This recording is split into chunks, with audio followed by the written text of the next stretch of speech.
인생관이라고 하는 게 우리 사람이 좀 각자 인생관이 있듯이 금강경에서 얘기하는 인생관이 있을 거 아니에요. 만약 어떤 사람이 무상보리를 수행하기로 결심했다면 마땅히 어떻게 수행해야 하는가, 어떻게 수행해야 할 것인가, 그리고 무엇 때문에 수행을 해야 하고 또한 무엇 때문에 무상보리를 수행해야 하며 더욱이 얼마나 큰 서원을 세워야 하는가, 이것이 바로 금강경에 언급된 인생관에 대한 문제이다. 그러니까 금강경이라고 하는 그 내용 자체는 우리가 수행을 왜 해야 되는가, 해야 한다면 어떻게 해야 되는 것인가, 결심을 했다면 무엇을 이루도록 해야 하는가, 그것을 이제 인생관이라고 하는 거죠. 그걸 처음에 발견하신 분이 석가모니 부처님이에요. 시타르타 왕자 때는 매일매일이 어땠어요? 부유했어요. 처음에는 왕자로 태어나서 정말로 매일매일이 부유했단 말이죠. 그러면 일반적인 상식상 그것은 감히 그 평민들한테는 있을 수 없는 행복감이죠. 근데 그걸 보면서 평민들을 보면서 그거 어떡할 거예요? 정말로 저렇게 매일매일 행복하겠구나 생각했죠. 근데 시타르타 왕자는 매일매일 행복하지 않았던 거예요. 출가 수행을 한 이유는 행복하지 않아서라기보다는 그 행복을 각각의 인생관에서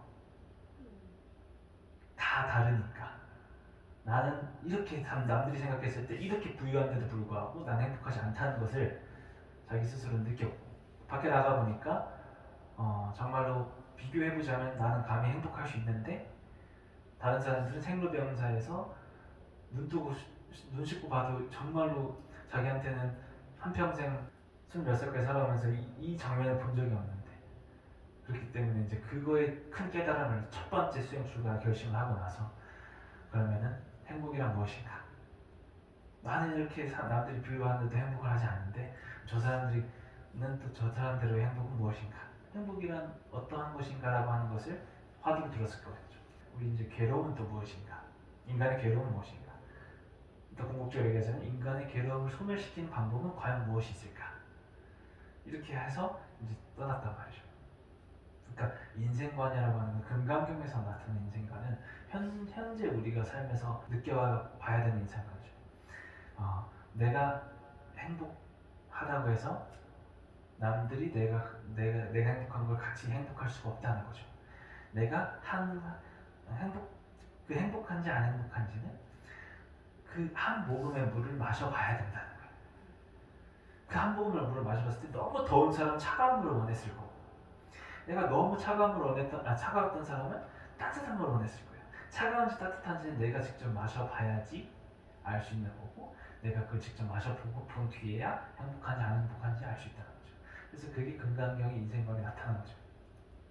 이렇게 해서 우리 인간은 각자의 행복과 인생관을 가지고 살아가는데, 그것은 주체적인 것, 내가 스스로 증득해서 내가 깨달아야 되는 부분이다.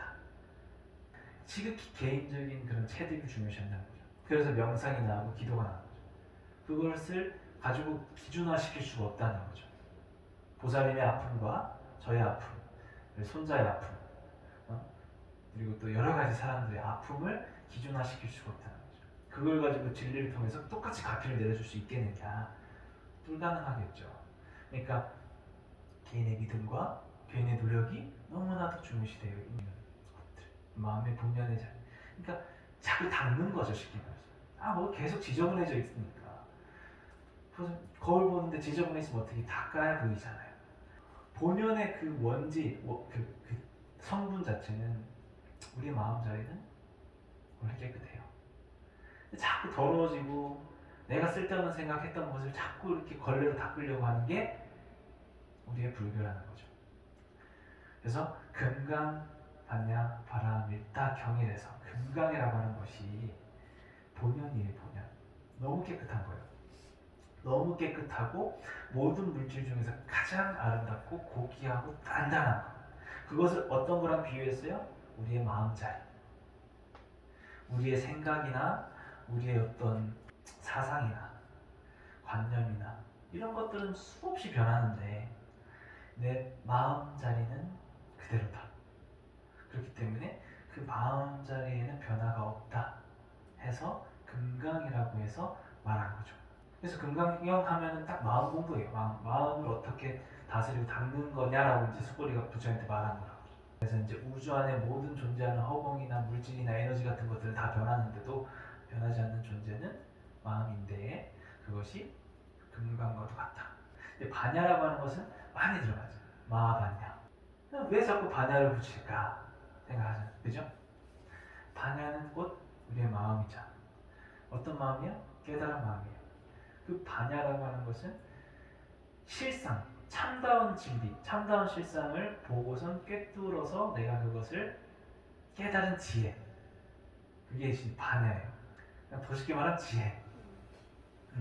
그래서 반야심이면 어떤 마음이에요? 뭔가 지금 깨달은 마음이에요. 깨달은 마음. 그래서 그 지혜를 얻기 위해서, 그 반야를 얻기 위해서 어떻게 해야 하는 굉장히 쉽죠. 우리의 마음은 금강인데 반야는 지혜고 깨달아야 되는 마음인 거죠. 그래서 바람이는 그걸로 이제 이루어지는 거예요. 바람이 이루다, 완성되다. 그래서 어디 이제 그쪽으로 넘어가다, 피안에 이르다, 언덕으로 올라가다. 그렇게 우리의 마음을 금강 마음을 반야 깨달음의 길로서 그 피안에 이르다, 언덕에 이르기 위해서 깨워놓은 말씀들. 이 반야 안에 부처님의 말씀이 다 있는 거죠. 반야와 바라밀 안에 어떤 법이 있어요. 그 법을 어떤 걸 나의 주체적인 체험을 통하는 거예요. 내 스스로가 체험을 통해서 얻어낼 때가 그게 이제 깨달음이라고 하는 게 반야인 거죠. 그냥 그 진리 자체, 이론적인 것 자체에 대한 부분만 가지고 반야라는 게 아니라 개인적인 스스로가 무엇을 어떤 수행법을 통해서 혹은 이제 그것을 진리가 있으면 그게 문자 반야면 이론적인 것을 가지고 공부를 하는 거고 관조 반야면 그 이론적인 걸 통해서 내가 생각을 해야 되니까 스스로가 명상하거나 기도를 해서 통해서 수행을 하는 거란 말이죠. 이게 바로 이제 반야심인 거예요. 이게 주체적인 체험을 통해서 얻을 수 있는 것을 반야라고 얘기합니다. 대승교육자. 그렇기 때문에 남이 해줄 수 있는 것은 한계가 있다는 거죠. 마음뿐이란 사실 마음은 정말 간절하지만 기적을 바라고 가피를 바라지만 그 마음과 내가 할 수 있는 것이 합쳐졌을 때 정답이 나오는 거죠. 이제 그렇게 해서 이제 반야의 세 가지가 딱 있다고 말씀드려요. 반야의 세 가지는 문자 반야와 관조 반야와 실상 반야라고 말씀드렸어요. 이게 반야를 얻기 위한 단계예요. 반야를 얻기 위한 단계. 우선은 알아야 되죠. 부처님의 법을 부처님의 법을 우선 알아야 되기 때문에 공부를 하겠죠. 그 다음에 이제 경전이나 이렇게 여러 가지 집서들을 통해서 내가 그것을 공부를 하고 난 뒤에 관조 반야를 하는 거죠. 이렇게 볼관자죠. 보고 이제 그것을 통해서 이제 얻어가는 그런 느낌이라고 보시면 돼요. 그래서 그 다음에 이제 보살님들이 잘 아시는 거죠. 기도를 하는 거죠.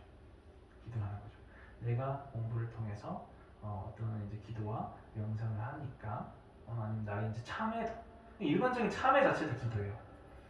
그냥 기도 앉아가지고 뭔가 딱 21일 기도 정해져 있는 거라기보다 이렇게 딱 천수경 해갖고 어디까지 해서 순서대로 딱 입각해서 하는 것만 기도가 아니라 그냥 일상생활에서도 그냥 내가 관세음보살님 찾는 것도 기도고 뭔가 이렇게 순간적으로 정신 집중해서 나의 어떤 잘못을 되돌아보는 것도 기도인데 그게 참회죠. 네. 그래서 이제 일상생활에서도 가까이서 할 수 있는 것이 기도. 오히려 부처님의 말씀에서 그 진리가 절이라든지 불교, 조계종이나 혹은 등등 여러 가지 이제 특정한 공간에서 통하는 것이 아니라 사실상 부처님 말씀해 주신 것들의 모든 가르침 자체는 우리 인간 세속적인 거에서 더 많이 어울려 있다는 거예요. 지금으로서. 나는 이제 출가하기 힘들어, 아니면 수행하기 힘들어. 내가 어떻게 일반인 이렇게 하는 느낌이 들 수도 있잖아요. 전혀 잘못 생각하고 있을 수 있다는 거죠. 그냥 집에서 사실 집에든 밖이든 직장이든 저희가 일상적으로 부처님의 가르침을 더 써먹어야 되는 시간이 저보다도 굉장히 인간적인 철학이고 인간적인 종교이기 때문에 사실 우리 바깥에서 더 많이 제가 부처들이 더 써먹는다는 거죠. 그래서 그런 부분이 있기 때문에 저희는 이제 불교에 대한 편견을 조금 벗어나야 되는 것이 있다. 네, 그런 부분을 말씀드릴 수가 있고, 실상반야 자체는 실체를 볼 수 있을 때, 아라한이 되었을 때, 사람 무분별지를 실행할 때, 보살님이 누굴 봐도 분별하지 않을 수 있을 때가 실상반야의 체득된 느낌이에요. 그다음에 저걸 나쁜 걸 봐도 저 나쁜 것에 대해서 이제 내가 그렇게까지 좋고 나쁘다는 것을 분별하지 않을 때, 보다 보면 마음속에서 두 가지 마음이 많이 일어나잖아요. 저거는 내 생각에 내가 봤을 때는 아닌 것 같은데, 저건 내가 봤을 때 너무 좋은데 얻고 싶고, 저건 내가 봤을 때는 아닌 것 같으니까 뭔가 고쳐주고 싶고, 뭔가 이렇게 욕하고 싶고, 같이 동요돼가지고 저 사람 따돌리고 싶고. 이해되시죠? 이게 다 분별하는 마음인데, 이 분별하는 마음이 조금 사라졌을 때, 그 단계에 이제 그것을 그대로 있는 그대로 볼 수 있을 때 이제 내려놓는다고 하거든요. 내려놓는 마음 되게 간단하죠. 있는 그대로 볼 수 있을 때 자연스럽게 마음은 이렇게 소화가 될 수 내려가요. 그걸 내려놓는 거라고 얘기를 합니다. 그럼 이제 바람일이라고 하는 것은 정확히 번역하면 도피안이에요. 도피안이라는 거죠. 내가 여기 있는 상태에서 저쪽으로 벗어나는 거죠. 그때 당시에 왜 도피안이라고 얘기했을까요? 그때 당시에는 괴로움에서 벗어나는 길이라고 얘기를 하겠죠. 괴로움에서 벗어나는. 괴로움에서 도피되는 길. 현대적인 부분에서는 완전히 다르게 해석을 할 수가 있다는 거죠. 네. 언덕에 이르기 위해서 언덕에 이르는 뜻. 만약에 우리가 생사윤회를 거듭하는 이 현실 세계가 여기고 저쪽이 이제 이상 세계라고 보면 현실 세계에서 이상 세계로 넘어가는 그 곳이에요. 거기가 바라밀이라고 하는 것이 우리의 피안처럼, 그렇죠?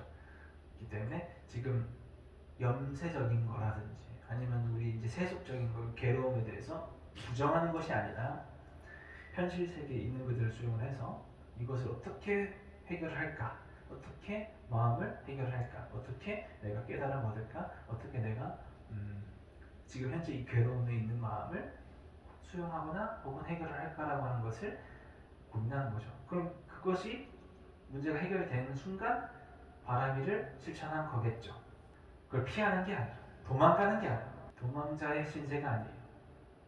겁이 나서 도망가는 게 아니라 그거 맞서 싸워서 그것을 지혜로서 맞서 싸워서 그것을 뭔가 내가 해결했을 때 바라밀에 이르렀다 이렇게 얘기하시는 거죠. 그래서 이제 그 바라밀에는 이제 막 6가지가 또 나오고, 우리가 불전하면은 공부를 하라고 하는 것 자체가 6바라밀이고 그 다음에 이제 8정도라고 얘기를 했죠. 6바라밀 중에 첫 번째가 보시바라밀이죠. 저희가 살면서 나눔정에 대한 부분을 굉장히 많이 느끼죠. give and take, 주는 것도 있고 받는 것도 있고, 그게 다 보시잖아요. 보시라고 하는 것은 뭐예요? 남한테 내가 가진 것을 주는 행위거나 베푸는 행위라고 할 수 있겠죠.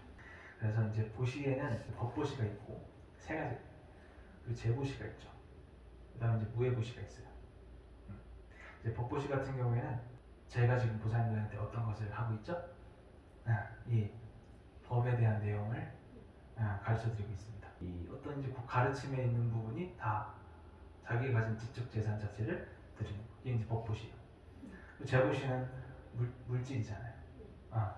재물 재자잖아요. 그럼 재보시를 한다는 것은 부자님들이 어디 가서 결혼식장에 가서 축의금을 내, 아니면은 그냥 선물을 줄 수도 있고 물건을 줄 수도 있고 그런 것들에 대한 다 속한. 네. 그러니까 돈이나 물질에 관련되어 있는 부분들. 그래서 이제 무예보시가 무예보시 같은 경우는 이제 기본적으로 정신세계 관련된 거예요. 아니면 이제 정신적으로 아파하고 있을 때 이제 그런 부분들을 좀 안심시켜주거나, 아니면은 이제 공포감이라든지 괴로운 그런 감정이라든지 이런 것들을 해결해주기 위해서 하는 보시라고 이제 무예보시라고 얘기를 해요. 무제칠시. 무제칠시는 뭐냐? 돈이 없어. 무제. 7가지 보시 형태. 그럼 7가지의 보시바라밀을 행하기 위한 7가지 형태가 있다는 거죠. 이게 첫 번째로는 화한시. 굉장히 간단하게 말씀드리면 얼굴로 하는 거예요. 얼굴로 부드러운 표정으로서 이제 남들한테 이제 따뜻하게 대해주는 거죠. 그게 이제 화한시죠. 두 번째는 화한 열색시라고요. 화한 열색시. 이것은 이제 자비롭고 미소 띈 얼굴로 사람들을 대한다. 그러니까 1번과 2번은 똑같아요. 그냥 이걸 통틀어서 화한시라고 하면 돼요. 남한테 친절해라 이거예요. 자유롭게 해줘라. 그러니까 얼굴만. 그러니까 인사성 좋게 하는 거죠. 그러니까 웃어주는 거죠, 쉽게 말해서. 얘기하면 끄덕여주는 거고, 아 그랬구나 하고서 이렇게 얘기해주는 거예요. 얼굴이 표정을 잘해주는 거예요. 그렇게 하는 게 이제 화한시고, 그 다음에 이제 세 번째가 언사시. 말에 대한 거죠. 어떻게 보면 굉장히 중요하죠. 네. 표정 중요하죠. 말 중요하죠. 이것은 절에서도 중요하지만 밖에서 더 중요하잖아요. 이 보시 형태. 사실 어떻게 보면 이게 보시라고 하기에는 뭔가 내가 뭐가 가진 것을 준다라고 하기에는 조금 와닿지 않을 수도 있는데, 사실 어떻게 보면 내 몸으로서 하는, 무슨 뜻인데, 몸으로서 하는 모든 거예요. 그렇기 때문에 재물보다도 더 소중할 때가 있는 거죠. 어떻게 보면 물질적인 것보다 인간관계에서, 뭐 물질 준다고 해서 그 사람과 인간관계가 평탄할 수는 없잖아요. 물질만 가지고. 이제 아름다운 말로써 사람들을 대하는 것이 바로 언사시고, 네 번째가 이제 몸으로서 하는 거예요. 신시요. 몸신, 신시. 내 몸을 수고롭게 하는 거예요. 이렇게 해서 도와주거나 이렇게 뭔가 베푸는 작업을 얘기하는 겁니다. 그래서 이제 신시도 굉장히 이제 중요하다고 볼 수가 있겠고, 마음 신자에서 심시. 마음. 그래서 하나 안 중요한 게 하나도 없잖아요, 그죠? 마음이 착하고 어진 마음을 가져서 사람들을 대한다. 그러니까 나 혼자 착한 게 아니라 나 혼자 착한 척하는 것도 아니에요. 사람들을 대할 때 진심으로 그렇게 이제 몸이나 마음을 써서 대하는 거죠. 보시는 무조건 상대가 있어야 돼요. 나 혼자서 뭐 하는 게 아니라, 보시라고 하는 것 자체는 내가 뭔가 남한테 줄 때 얘기하는 거죠. 그러면 항상 대하는 거죠. 대할 때 얘기하는 거예요. 그러면 이제 상대방이 있어야 되는 거죠. 부처님이 가장 중요시하게 여긴 부분이고, 저희가 배우고 있는 부분이 바로 이 심시에 대한 부분이에요. 이 마음을 어떻게 해야지 이 나머지들이 다 따라가는 거죠. 마음이 안 좋아요? 얼굴이 좋을 수가 없습니다. 말이 좋을 수가 없어요. 뭐가 나갈 수가 없죠, 상대방한테. 그죠? 그렇게 이쁘게 대할 수가 없잖아요. 그러니까 사실 여기서 제가 제일 생각했을 때 가장 중요한 것은 이 심시가 제일 중요하고, 그 심시를 출발점이 공부의 출발점이었자 공부의 마지막 단계가 심인데 그 심을 결국에는 깨달았고, 그걸 가지고 공부를 해서 풀어놓은 것이 바로 불교고요. 그래서 부처님이 강조를 했던 것은 마음자리하는 거죠. 그 마음자리가 어디 있냐? 바로 금강경에서 깨달을 수 있는 그런 부분들이고, 금강처럼 단단하게 변질되지 않는 것이 우리 마음이다. 우리 마음만큼은 생각은 언제든지 변질될 수 있고 이렇게 바꿀 수 있죠. 네, 생각과 마음은 연결이 잘 되어 있어요. 근데 이제 그것은 제가 나중에 말씀드릴게요. 내 마음이 마음대로 안 되죠. 그런 것이 어렵죠. 그럼 그 어려운 것이 어떤 종교예요? 불교죠. 네, 근데 불교를 다 풀어서 공부를 하다 보면 어때요? 마음이에요. 마음이 생각보다 잘 바뀌어요. 생각보다 쉽고, 그러면은 또 쉬운 종교예요. 왜냐면 마음이라고 하는 것 자체가 상호작용이 가장 큰데, 그 상호작용에서 사실 우리가 깨달아야 하는 부분이 있는데, 남이 변해주나요? 세상이 변해주지 않잖아. 그럼 내 마음이 자꾸 이랬다 저랬다 한단 말이죠. 네, 그런 마음을 어떻게 잡는 것이 가장 정답이다? 그것을 이제 흔들리지 않도록 평온하게 잡는 거예요. 네. 그 마음이 평안하게 잡히면 건강해집니다. 하는 일이 잘 되고. 지금 사실 그걸 원하는 거예요, 저희는. 우리가 마음이 굉장히 요동치거든요. 대상에 따라서 굉장히 요동치는 마음이 수행이 안 된 사람인 거예요. 어떤 대상이 와도 그것을 평안함을 유지할 수 있는, 할 수 있는 사람이 수행이 된 사람이죠. 스님들 보면은 편안해 보이죠. 뭔가 모르게 여유가 있어 보이고, 뭔가 모르게 순수해 보이고, 뭔가 모르게 깨끗해 보이는 게 있어요. 다변은 아니에요. 그게 있단 말이죠. 그게 왜 지금 여기 안에 정답이 있는 거예요. 어떤 대상을 봐도 거기에 흔들리지 않는 평안함을 가지고 있는 사람이에요. 이해되죠? 근데 뭔가 조금 딱 보면은 얼굴이 살짝 안색이 안 좋거나, 뭔가 좀 이렇게 평안해 보이지 않거나 마음이 요동치는 사람들 같으면은 문제가 심하게 있죠. 그 문제가 심하게 있다는 것은 같은 물을 마셔도 그 사람은 맛이 없다고 얘기하는 똑같은 물인데도 너무 맛이 없대. 그렇게 해서 자기 스스로가 마음의 자리에서 내 마음 자리는 그대로인데 소화자리 우리 인간이 가지고 있는 안위비설시 자체는 그대로인데 그걸 받아들이는 과정 속에서 때가 낀다는 거예요. 그렇죠? 그래서 계속해서 닦죠. 마음의 때를. 닦을 수 있자. 그렇게 보다 보면은 우리의 원래 어떤 마음이 나와요? 착했던 마음이 나옵니다. 네. 되돌아가는 거고 참에도 되돌아가는 거예요. 되돌아가는 거지 뭔가 죄를 막 어떻게 막 고치려고 하는 그런 건 아니에요. 사실 불교적으로 얘기했을 때 되돌아가고 닦고 본연의 내 깨끗했던 얼굴로 가는 거죠. 그 다음에 여섯 번째는 이제 상좌시.